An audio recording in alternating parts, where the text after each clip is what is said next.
3 மாதம் கழித்து வாய்ப்பு வரும்போது உங்களுக்கு வந்து சொல்வேன். அப்ப அதே வார்த்தை அதுக்கு என்ன செஞ்சிடலாமே நீங்க சொல்ல வேண்டும் என்று கேட்டுக்கொள்கிறேன். 2021 மே மாதத்துல தமிழ்நாட்டில் தேர்தல் நடந்து திரு மு க ஸ்டாலின் அவர்கள் தலைமையிலே ஆட்சி அமைந்தது.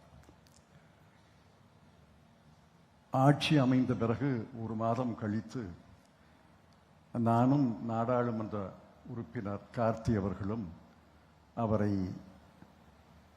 தலைமை செயலகத்திலே சந்தித்தோம். 2 கடிதங்கள் கொடுத்தேன்.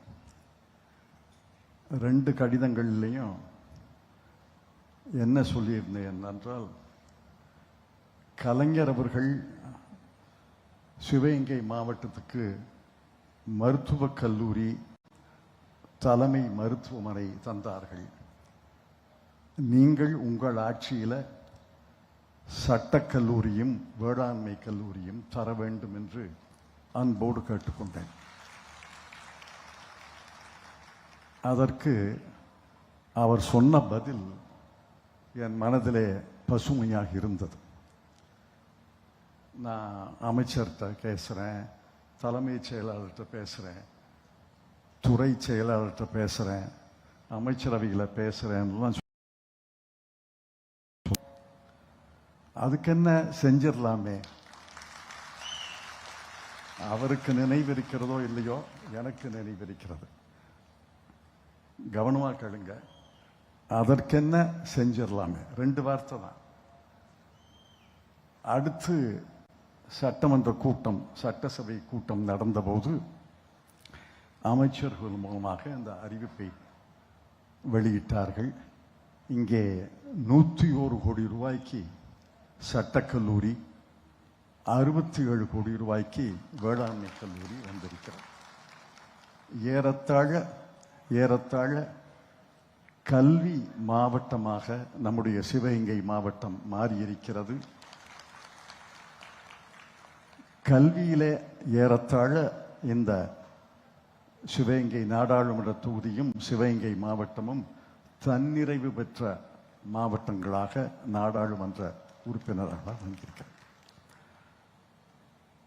எனக்கு கனவு காணக்கூடிய இளம் வயது என்பதை முதலமைச்சர் ஒப்புக்கொள்வார். நான் பல கனவுகளை காண்கிறேன். இப்ப சொல்ல போறதில்லை. 3 மாதம் கழித்து வாய்ப்பு வரும்போது உங்களுக்கு வந்து சொல்வேன். அப்ப அதே வார்த்தை அதுக்கு என்ன செஞ்சிடலாமே நீங்க சொல்ல வேண்டும் என்று கேட்டுக்கொள்கிறேன். மாவட்ட அமைச்சர் திரு பெரியகருப்பன் அவர்களுக்கு, முந்தைய மாவட்ட ஆட்சியர், இன்றைய மாவட்ட ஆட்சியர்,